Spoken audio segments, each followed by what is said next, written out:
Halo, selamat berjumpa lagi dengan saya.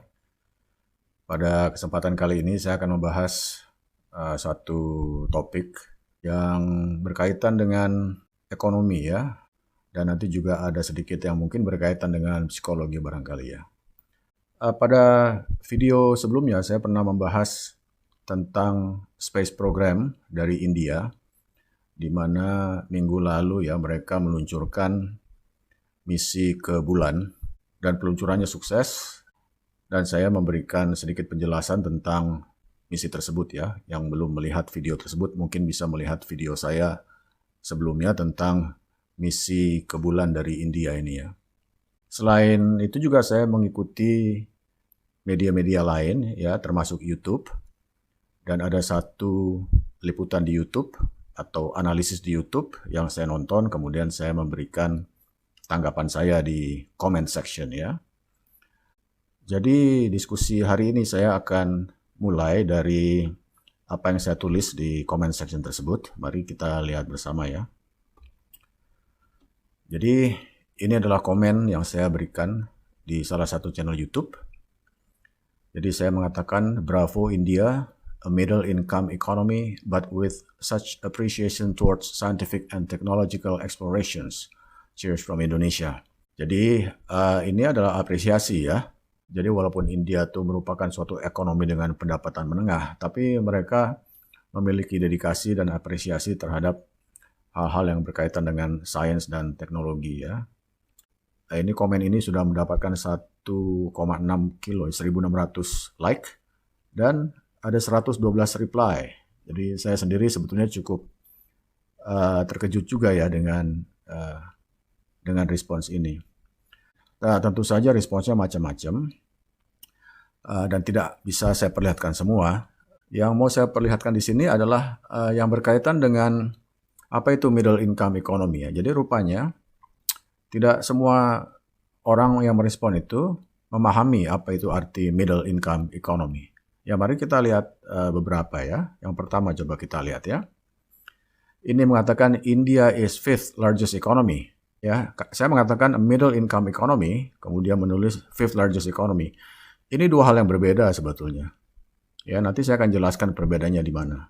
Orang ini tidak memahami bedanya middle income economy dengan ukuran ekonomi suatu negara ya. Ini benar, India itu fifth largest economy, ekonomi kelima terbesar di dunia itu betul. Tapi definisinya berbeda dengan middle income economy. Kita lihat yang berikutnya. It's not a middle-income country. It's one of the few trillion-dollar economies of the world. Nah, ini juga kita lihat salah paham ya di sini bahwa dia mencampur adukan arti middle income dengan ukuran ekonomi secara keseluruhan ya. Kita lihat lagi ya. Dude, India is the fifth largest economy and will be the third largest economy by 2030. Ya, sekali lagi ya, dia mencampur adukan arti middle income economy dengan ukuran ekonomi secara keseluruhan ya. Sekali lagi ini benar, memang sekarang India itu ekonominya 5 terbesar di dunia. Dan ada beberapa yang prediksi atau berharap ya bahwa akan menjadi yang ketiga terbesar tahun 2030, walaupun ini itu masalah persepsi ya. Ada yang bilang ada yang optimis, ada yang bilang tidak mungkin ya. Kita lihat lagi ya. Fifth largest economy and fourth largest military power is middle income nation for you? Gitu dia tanya. Kemudian dengan ikon ketawa ya. Nah, sekali lagi dia mencampur adukan ya ukuran ekonomi dan ukuran militer dengan istilah middle income nation. Ya, ini dua hal yang berbeda. Ini akan saya jelaskan. Oke, kita lihat lagi ya. Oke, middle income. Bro, for your kind information, I will tell you that we have just harusnya overtaken ya, UK to become fifth largest economy, and by 2070 we are second largest economy after China. You can search the report of the Goldman Sachs as Indian. The rate at which India is growing, we will achieve this target sooner. Oke, nah ini yang terakhir ini yang paling sadis nih ya. We are world's fifth greatest economy, dear. Not poor economy. Saya tidak menyebut poor ya, saya menyebut middle income. And we can buy countries like Indonesia. Ketawa dia ya. Nah ini menunjukkan salah pengertian tentang istilah ekonomi ya. Nah dengan melihat reply seperti ini, saya baru sadar ya ternyata tidak semua tahu artinya middle income economy. Dan saya juga jadi berpikir jangan-jangan netizen di Indonesia juga demikian ya. Banyak yang tidak mengerti. Nah ini akan kita bahas hari ini apa itu arti middle income economy ya. Nah, apa bedanya dengan ukuran ekonomi secara keseluruhan. Oke, dan kebetulan juga ini beberapa minggu yang lalu ini berita dari Bank Indonesia ya. Ada berita bahwa Indonesia naik kelas ya dari negara berpenghasilan menengah bawah menjadi negara berpenghasilan menengah atas. Nah, ini akan berkaitan dengan apa yang akan saya bahas. Nah, jadi kita lihat dulu ya. Ini grafik ini adalah grafik historis. Grafik ini menampilkan data yang disebut GNI per kapita. Nanti saya akan jelaskan apa itu artinya. Tapi intinya ini menunjukkan rata-rata income orang Indonesia per tahun. Ya, kita lihat dari tahun 2017 ya, GNI per kapita kita itu 3.530 US dollars per orang ya, per kapita itu artinya per orang. Jadi typical atau rata-rata orang Indonesia itu memiliki income sebesar ini 3.500 dolar per tahun. Nah ini pada tahun itu di bawah standar. Jadi ini garis yang memisahkan antara upper middle income atau menengah atas dengan lower middle income atau menengah bawah. Jadi tahun 2017 ekonomi kita masih berada di lower middle income. Tahun 2018 ada peningkatan menjadi 3.850, masih di lower ya, masih di bawah garis ini, tapi sudah mulai mendekati. Nah, pada tahun 2009 kita menembus garis ini ya, kita menjadi masuk ke kelas upper middle income dengan GNI per kapita itu sekitar 4.000 US dollar tahun 2019. Nah, tapi kemudian 2 tahun berikutnya, ini terutama karena pandemi COVID ya, kita turun lagi ya, kita di bawah jadi lower middle income. Baru tahun 2002 kemarin lah kita naik lagi menembus kelas upper middle income ya dengan GNI per kapita itu hampir 4.600 US dollars ya per orang ya. Ya. Nah, sekarang kita akan bahas apa sih artinya ya angka-angka ini ya. Dalam menentukan suatu tingkat ekonomi suatu negara, yaitu ada beberapa indikator ekonomi yang dipakai ya. Indikator ekonomi yang paling umum dipakai itu adalah apa yang disebut GDP. Atau di sini disebut Global Domestic Product. Ini global ini agak jarang dipakai ya. Biasanya yang lebih sering dipakai adalah Gross Domestic Product. Nah ini artinya apa? Ini artinya produk itu produk yang dihasilkan di negara tersebut. Ya, domestik itu di dalam wilayah negara tersebut. Dan global atau gross itu artinya total. Jadi GDP ini menunjukkan dalam setahun nilai dari produk yang dihasilkan di dalam wilayah suatu negara. Ya, jadi ini berkaitan dengan lokasinya. Jadi selama pabrik itu atau kegiatan ekonomi itu terjadi di dalam wilayah negara, dalam hal ini Amerika, itu masuk dalam hitungan GDP. Apakah itu bisnis itu atau perusahaan itu dimiliki oleh warga negara tersebut atau dimiliki oleh warga negara asing. Misalnya di Amerika ini Toyota membuka pabrik misalnya ya. Nah itu Toyota itu kan mayoritasnya dimiliki oleh Jepang. Tapi karena dia berada di dalam wilayah Amerika, hasil produk dari pabrik itu akan dihitung masuk sebagai GDP dari Amerika. Itu GDP yang dihitung berdasarkan lokasi. Ya. Nah ini yang sering dipakai, yang paling umum dipakai ini GDP. Tapi belakangan ada definisi lain yang mulai sering dipakai yaitu Global National Income atau Gross National Income. Nah ini apa bedanya dengan GDP? Ya, bedanya itu hanya dari bagaimana cara menghitungnya. Kalau GDP itu berdasarkan lokasi, kalau GNI itu berdasarkan kepemilikan. Jadi tidak dibatasi oleh batas fisik negara tersebut. Jadi misalnya nih, kalau kita bicara Amerika, ada pabrik Toyota di Amerika misalnya, ya, dia berada dalam wilayah Amerika, tapi karena kepemilikannya Jepang, hasil pendapatannya itu tidak dihitung dalam perhitungan GNI.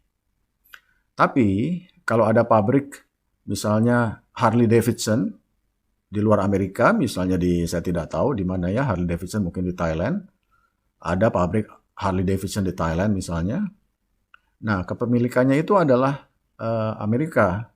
Jadi apa yang dihasilkan oleh pabrik Harley Davidson di Thailand itu dihitung dalam perhitungan GNI. Jadi perhitungannya itu berdasarkan kepemilikan. Nah, ini dua-duanya ini sering dipakai bergantian. Ada yang masih suka pakai GDP, ada yang beralih ke GNI. Tapi manapun yang dipakai, ya sama-sama menunjukkan tingkat atau ukuran ekonomi suatu negara. GDP itu sendiri bagaimana menghitungnya? Jadi komponen apa saja yang dipakai ketika menghitung GDP? Yang pertama itu adalah government ini adalah spending government. Jadi apa yang dikeluarkan oleh pemerintah dalam setahun, yang pembelanjaan negara ya. Itu komponen pertama. Komponen kedua itu consumer spending atau consumption. Ini masyarakat biasa ya, rumah tangga. Jadi apa yang kita belanjakan, makanan, pakaian, segala hal yang berhubungan dengan kehidupan sehari-hari, ya konsumsi itu dihitung juga masuk ke dalam GDP. Yang ketiga itu adalah investasi. Ya, misalnya orang mendirikan pabrik, ya kemudian orang membuka restoran, investasi membuka restoran gedungnya. Jadi itu juga dihitung dalam GDP. Nah, kemudian ada ekspor dan import, ini juga dihitung. Mereka tidak dihitung terpisah ya, biasanya itu yang dihitung itu adalah selisih antara ekspor dan import. Kalau ekspornya lebih tinggi dari importnya berarti selisihnya positif. Kalau importnya lebih tinggi dari ekspor berarti selisihnya negatif. Jadi ini adalah komponen yang dipakai ketika menghitung GDP suatu negara. Nah, tapi nilai total GDP ini menggambarkan secara keseluruhan saja tingkat ekonomi suatu negara. Dia tidak memberikan gambaran tentang distribusi dari kekayaan tersebut, dari nilai tersebut. Ya, bisa saja 80% dari GDP-nya itu ternyata dikuasai oleh hanya 20% dari populasinya. Ya, jadi kalau kita hanya melihat dari GDP saja, tidak memberikan gambaran yang jelas tentang berapa banyak dari kekayaan negara itu yang dinikmati oleh rata-rata orang. Jadi kita butuh satu indikator yang lebih detail lagi. Nah, yang dipakai itu biasanya GDP per kapita. Per kapita itu artinya per orang. Ya, jadi rumusnya adalah GDP yang dihitung berdasarkan komponen tadi dibagi dengan populasi dari negara itu. Ya, ini yang disebut GDP per kapita. Nah, definisi inilah yang dipakai untuk menentukan apakah suatu negara itu high income economy atau middle income economy atau low income economy. Jadi bukan nilai GDP totalnya, tapi GDP per kapita. Itulah yang dipakai untuk menentukan, membedakan ketiga level income itu. Oke, sekarang kita lihat negara mana saja ya yang memiliki ekonomi terbesar ya. Ini top 10 ya. Top 10 ya. Jadi ada yang pertama itu Amerika. Ini GDP ya, nilai total GDP-nya 26,8 miliar dolar. Ya, tinggi. Nomor kedua itu Cina ya, hampir 20.000 miliar dolar per tahun ya. Kemudian Jepang 4.400 miliar dolar, Jerman 4.300, India 3.750. Nah, ini yang tadi di komen-komen itu mengatakan India itu ekonomi kelima terbesar di dunia, dan memang demikian, ya, benar. Kemudian kita ada Inggris, Prancis, Italia, Kanada, Brasil, ini top 10 ya. Nah, tapi di sebelah kanan ini kita lihat ya, di kolom yang ketiga ini adalah GDP per kapita. Ya, kalau kita lihat bandingkan dengan GDP-nya, ini urutannya akan jadi berbeda. Nah, kita lihat Amerika ya, ini GDP per kapitanya ini 80.000 dolar per tahun. Itu artinya rata-rata orang Amerika itu pendapatannya 80.000 dolar per tahun. Oke, kita lihat Cina ya. Cina GDP per kapitanya 13.000, hampir 14.000 dolar per tahun. Jepang 35.000. Nah, kita lihat ya, Cina secara GDP total itu lebih tinggi dari Jepang. Jadi ekonominya secara total lebih besar dari Jepang. Tapi Jepang secara ranking pendapatan, dia lebih tinggi dari Cina. Nah, ini GDP per kapita inilah yang dipakai untuk menentukan ranking atau menentukan kategori high income, middle income, atau low income. Sekarang kita lihat ranking negara itu berdasarkan GDP per kapita ya. Ini tahun 2023. Kita lihat yang dunia. Ya, yang dunia itu nomor 1 itu Luxembourg. Ini negara di Eropa ya. Nah, itu GDP per kapitanya 132.000 per tahun. Kemudian yang kedua Irlandia 114.000. Kemudian Norwegia. Kemudian Switzerland. Ya, Switzerland dulu ini yang nomor 1 ya, tapi sekarang sudah tidak lagi. Singapura. Singapura ini nomor 5 loh di dunia. Jadi luar biasa tinggi ya GDP per kapitanya. Kemudian Qatar, US ya, kita lihat US bukan yang nomor 1 ya, nomor 7. Kemudian di Asia, tentu saja Singapura ya. Singapura itu di atas Jepang ya. Jepang itu di Asia nomor 7. Singapura nomor 1, Qatar nomor 2, Israel nomor 3. Hong Kong. Nah, Hong Kong ini dihitung terpisah, bukan bagian dari Cina dalam perhitungan GDP ya. Macau, dan demikian ya. Taiwan masuk nih 33.000.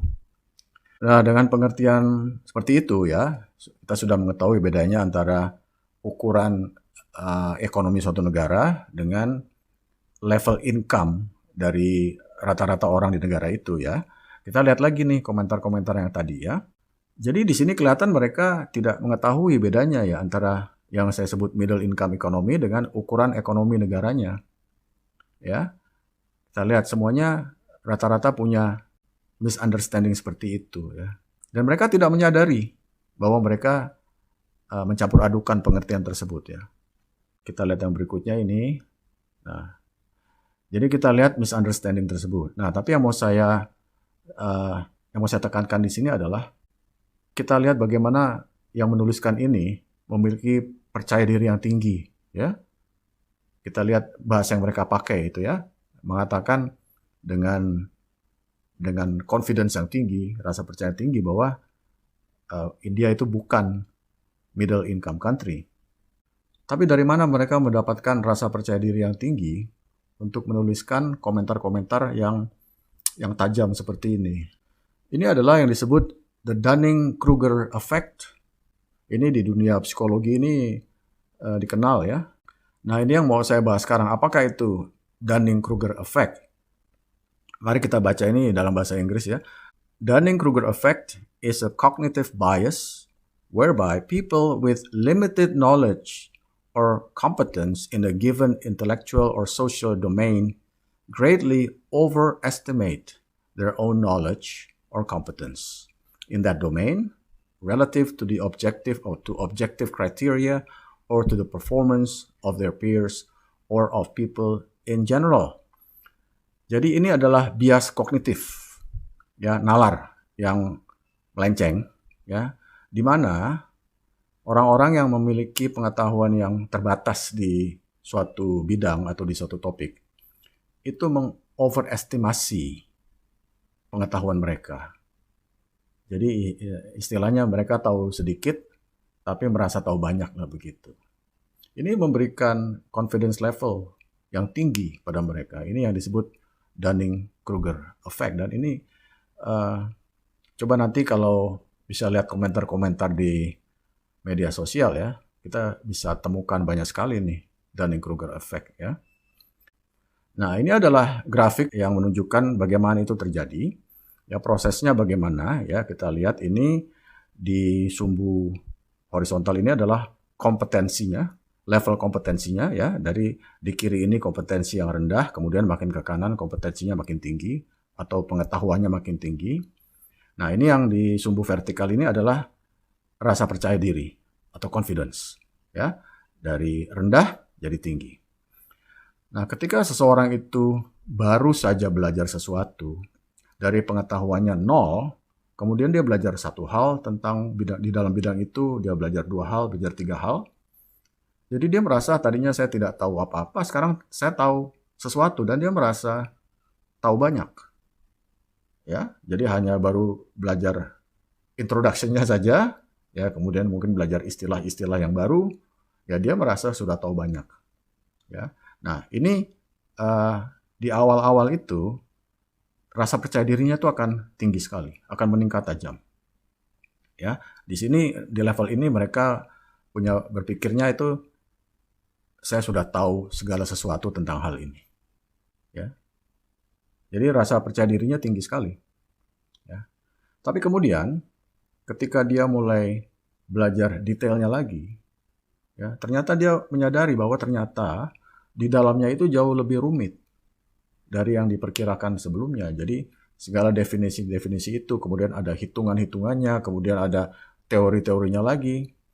Baru dia merasakan, oh ternyata tidak semudah yang saya kira di awal. Ya, so it's more complicated than I thought. Jadi dia mulai turun percaya dirinya. Oh ternyata kemarin saya sok tahu lah begitu istilahnya. Ternyata jauh lebih sulit gitu ya. Nah, makin lama dia belajar, makin sulit. Apalagi ini misalnya matematika atau fisika misalnya kan, makin kita belajar makin sulit kan. Jadi merasa, aduh makin lama kok makin sulit, saya kok makin sulit mengerti. Nah, confidence levelnya itu turun. Ya. Nah, di sini biasanya banyak yang menyerah, ini terlalu sulit buat saya. Ya, jadi menyerah kemudian berhenti belajar. Ya, I will never understand this. Ya. Nah, tapi buat orang-orang yang ingin tahu, ingin bertahan, mereka belajar terus. Makin mereka belajar, disinilah terjadi tren yang naik lagi ya. Oh, ternyata setelah saya pelajari lebih jauh lagi, ternyata make sense. Baru saya mulai mengerti. Nah, di situ confidence levelnya mulai naik. Makin dia belajar, makin naik. Makin dia jadi expert, makin naik. Nah, makin dia jadi expert, makin dia menyadari memang ternyata sulit. Gitu. Tapi dengan kerja keras, dengan ketekunan, ya, dia mencapai tingkat kompetensi yang tinggi. Nah, sampai di sini kepercayaan dirinya tinggi lagi. Ya, jadi kita lihat nih ya, orang yang expert, ya, dengan orang yang baru tahu di awal, itu bisa kepercayaan dirinya bisa lebih tinggi orang yang baru tahu di awal gitu ya. Nah, ini yang disebut the Dunning-Kruger thought process. Ini jamak sekali terjadi dalam kehidupan sosial. Ya. Nah, terutama di media sosial ya. Kita lihat ada satu isu kemudian orang rame-rame memberikan komentar padahal tidak tahu banyak tentang isu tersebut ya. Sekian dulu pembahasan kali ini ya. Mudah-mudahan apa yang saya bahas di sini tentang middle income economy, GDP per kapita, kemudian the Dunning-Kruger effect, mudah-mudahan bisa menjadikan kita semua menjadi lebih bijak dalam memberikan komentar di media sosial. Terima kasih atas perhatiannya, sampai bertemu lagi pada pembahasan berikutnya.